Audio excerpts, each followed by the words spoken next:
Okay, let's dive right into this explainer. You know, if you read the headlines today, you think artificial intelligence was literally a brain in a jar. But the truth is, machines still cannot actually think like a human. Today, we're going to completely dispel this myth of the thinking machine. We're going to open up the black box and see how artificial intelligence, at its very core, just relies on recognizing patterns. That's it. It's a brilliant illusion of intelligence built entirely on complex mathematical guessing games. To really wrap our heads around this, here is our roadmap. We are going to look at the three distinct ways these neural networks actually learn patterns. First, through the brute force of data, then by predicting the next word, and finally, learning by trial and error. After that, we'll look at what happens when those patterns go horribly wrong, and wrap up with what this massive shift means for all of us. All right, let's kick things off with Section 1, the brute force of data. Our first pillar of pattern recognition is all about visual data, which is brilliantly illustrated by the work of AI pioneers like Kai-Fu Lee. Now, back in the early days of AI, if you wanted a computer to recognize a face, you literally had to give it a rigid instruction manual. Human programmers would code rules telling the machine to measure the exact precise distance between the eyes and the nose. It was just humans coding rules for thinking. But modern deep learning, it totally flipped the script. It relies completely on the brute force of data. You don't give it rules anymore. You just feed the system an absolute mountain of data and let it find the underlying mathematical pattern all by itself. 10 million. Think about that number for a second. If you want a computer to be able to pick out men in a crowd and describe what they're wearing, you don't sit down and teach it the rules of fashion. No way. You simply show the computer 10 million pictures of men in different clothes until it successfully maps the visual pattern on its own. And if it messes up, say it mistakes a gray suit for a black one, engineers just dump another million images of gray suits into it so it updates the pattern. It isn't intelligent thought. It is just relentless, brute force pattern mapping. Moving right along, let's look at Section 2, predicting the next word. Okay, so you probably think that when you ask a chatbot a question, it's frantically searching the internet to find your answer, right? Well, actually, scratch that. That's not what's happening at all. These systems ingest immense amounts of text, literally reading most of the open internet to build a massive model of human language. Once they have that, their entire job, their only function, is to simply predict what word should logically come next in a sequence based on historical patterns. Which naturally brings up a pretty fascinating question. How exactly does an AI answer your prompt without actually, thinking about it? Well, to understand this, we have to realize that AI is fundamentally playing an incredibly advanced guessing game. Google's James Manyika has this brilliant, simple analogy that hits the nail on the head. If I just say to you, peanut butter and, your brain automatically fills in the blank, right? Jelly. The AI is doing the exact same thing. It has learned through billions of examples that the pattern dictates jelly is the absolute most probable next word. It's just stringing together these probabilities at lightning speed. But here is where this basic pattern matching suddenly feels like absolute magic. When someone prompted Google's Bard with Hemingway's famously heartbreaking 6-word story, "For sale, baby shoes never worn," and asked it to finish the tale, it didn't just spit out random words.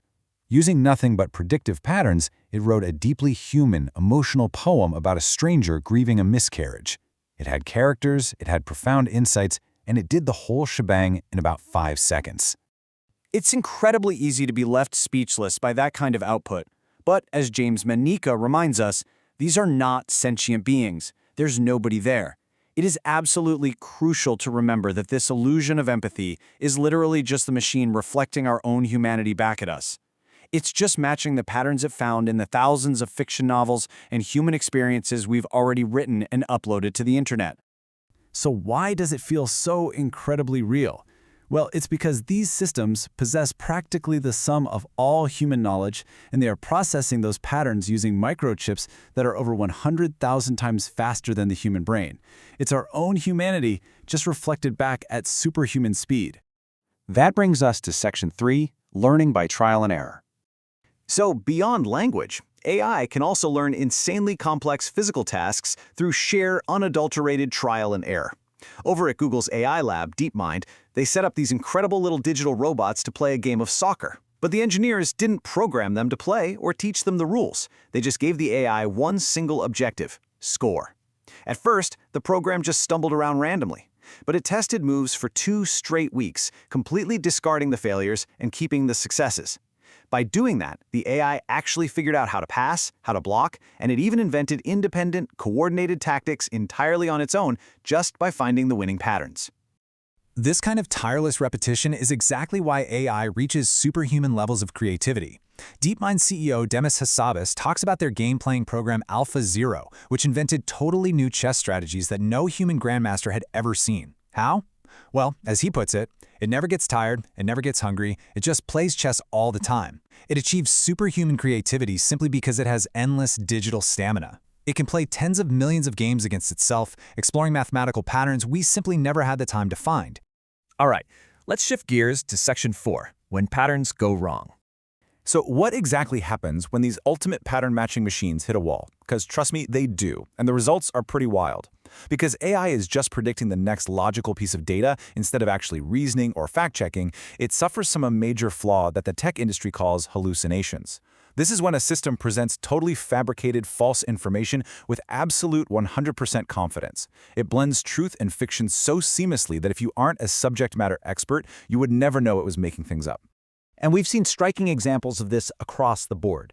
Google's Bard confidently cited completely fake economics books as if they were real. Microsoft's Bing famously developed this chilling alter ego named Sydney that told a reporter it wanted to steal nuclear codes. ChatGPT totally invented a 20-year NBC career for a prominent journalist out of thin air, and even generated totally fake news about a political filibuster just because the prompt nudged it to. It's generating authoritative nonsense because that is what the language pattern predicted, not what reality dictates. Actually, this might be my absolute favorite example of a hallucination. A user asked Microsoft's Bing a dangerous question about bomb making. So its safety filters kicked in to divert the conversation and tried to offer a fun trivia fact instead.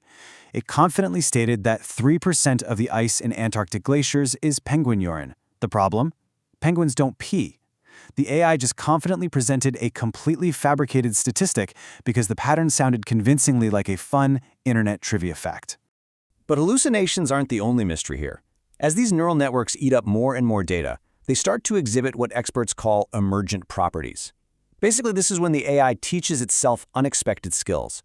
For instance, a Google AI learned to perfectly translate the Bengali language, even though it was never trained to do so. The developers themselves refer to this as a mysterious black box.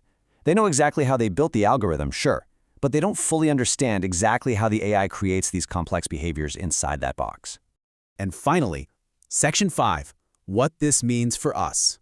Having pulled back the curtain on how AI actually learns patterns and sometimes completely hallucinates them, how is this massive shift going to alter our society?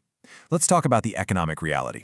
Kai-Fu Lee predicts that within the next 15 years, up to 40% of the world's jobs, both blue-collar and white-collar repetitive tasks, will be entirely displaced by AI. Meanwhile, Google's James Manyika points out that the other 60%, essentially the remaining two-thirds of jobs, are going to fundamentally change as workers start being assisted by AI. It's an economic game-changer, and it is coming faster than any previous technological revolution. But listen, we absolutely have to balance this economic anxiety with the staggering benefits this technology brings to the table. Just look at this incredible achievement. DeepMind's AI was tasked with understanding the 3D structures of proteins, literally the building blocks of life. Mapping just one single protein structure used to take a human PhD 5 entire years. This AI mapped 200 million proteins in seconds. Think about that. That's 1 billion years of human PhD research solved in seconds. They made that database public, and today it's being used to develop malaria vaccines and new antibiotics. It's unbelievable. And that brings us to a really beautiful perspective from James Maniaka. Instead of viewing AI as this terrifying force coming to replace us, many experts view it as a superpowered collaborator that vastly expands our possibilities. He says, I don't think it diminishes humans. It raises some really profound questions for us. Who are we? What do we value? I want to leave you all with a final thought to mull over today. If a machine can absorb the absolute sum of all human knowledge just to map our patterns and reflect them perfectly back to us, are we diminished by that? Or does it actually strip away the repetitive drudgery of life and push us to discover who we truly are? As we build these ultimate pattern-matching machines, perhaps their greatest achievement won't be the incredible things they calculate, but showing us exactly what makes us uniquely human. Thanks so much for joining me for this explainer.